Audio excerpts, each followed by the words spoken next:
Sir show எப்படி போயிட்டு இருக்கு? கான்வர்சேஷன்ஸ்லாம் எப்படி போயிட்டு இருக்கு?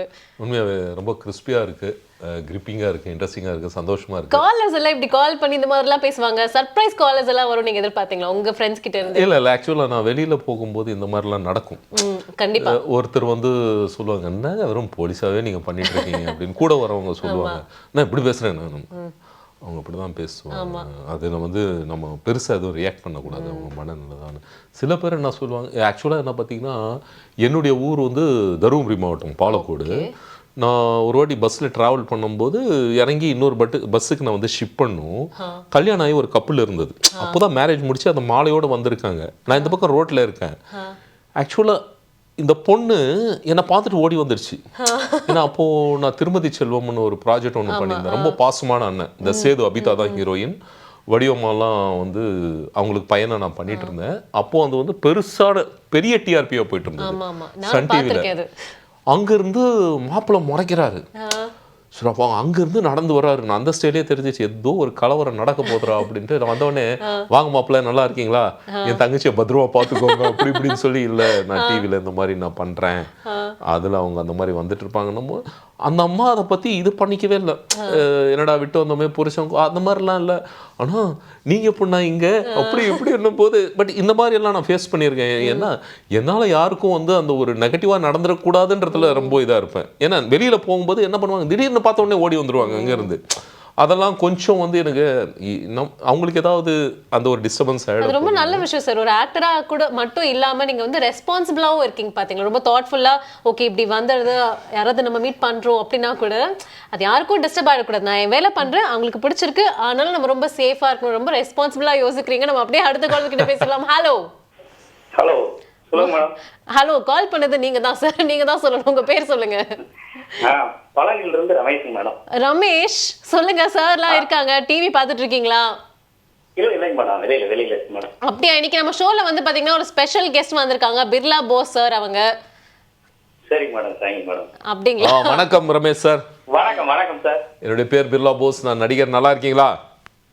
நல்லா இருக்கு சார். உங்க பேர்ல கிட்டத்தட்ட ஒரு 10 நண்பர்கள் இருக்காங்க எனக்கு. நீங்க ரமேஷ்னு சொன்ன உடனே நண்பர் குரல் மாதிரியே இருந்தது.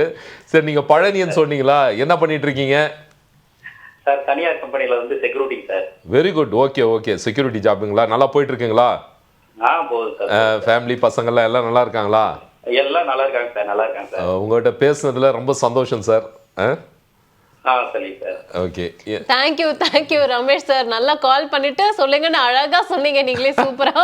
ஸோ ஷோ ரெகுலரா அவர் பார்க்கல நான் நினைக்கிறேன், திடீர்னு அப்படியே பார்த்துருப்பாங்க, கால் பண்ணியிருப்பாங்க. வெளியில இருக்காருன்னு சொன்னார் இல்லையா? அப்போ கூட அவங்க டிவியில பார்க்க முடியும்ல, அந்த ஜியோ டிவி அந்த மாதிரி ஆப்ல எல்லாம் நம்ம பார்க்கலாம். அந்த ஃபெசிலிட்டிஸ் இருந்தா ஆமா. அப்படி அடுத்த காலர் கிட்ட பேசலாம். ஹலோ வணக்கம், உங்க பேர் சொல்லுங்க. என் பேர் Lakshman from Bengaluru. Sir hi sir, நல்லா இருக்கீங்களா?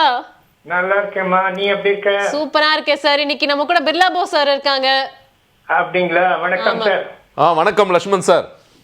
சொல்லுங்க சார். உங்க பேரே கம்பீரமா இருக்கு சார், லக்ஷ்மன். ஏன்னா ராமாயணத்துல ராமனுடைய ஒபீடியன் பிரதர் யாருன்னு அவர் லக்ஷ்மன் தான். ஆமா சார், ரொம்ப நல்ல பேரா இருக்கு. நீங்களும் நல்ல மனிதரா இருக்கிறீங்க, பேசும்போதே தெரியுது. சார் பயங்கர டேலண்ட் வேற.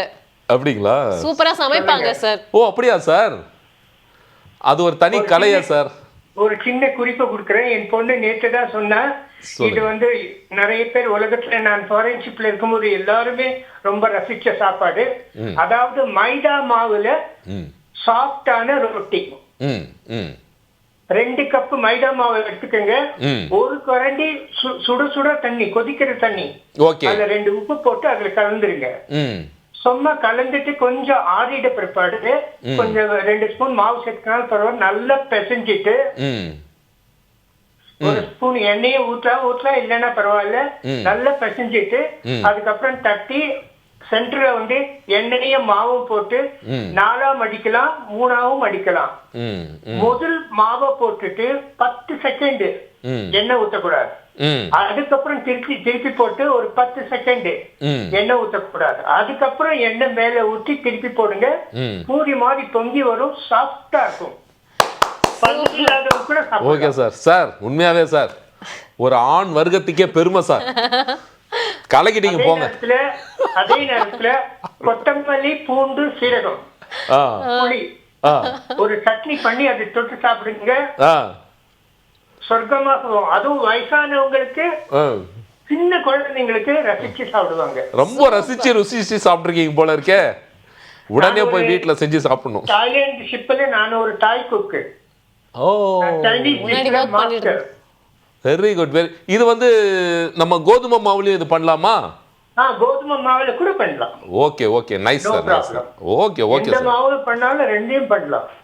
Super sir. யூஸ்ஃபுல்லான டிப் வந்து கொடுத்திருக்காங்க. பல்லு இல்லாதவங்க கூட எப்படி வந்து சாஃப்டா சாப்பிடுறது நீங்க அப்படின்ட்டு. சாப்பிட்டு ஒரு வாட்டி பார்த்து சொல்லுங்க.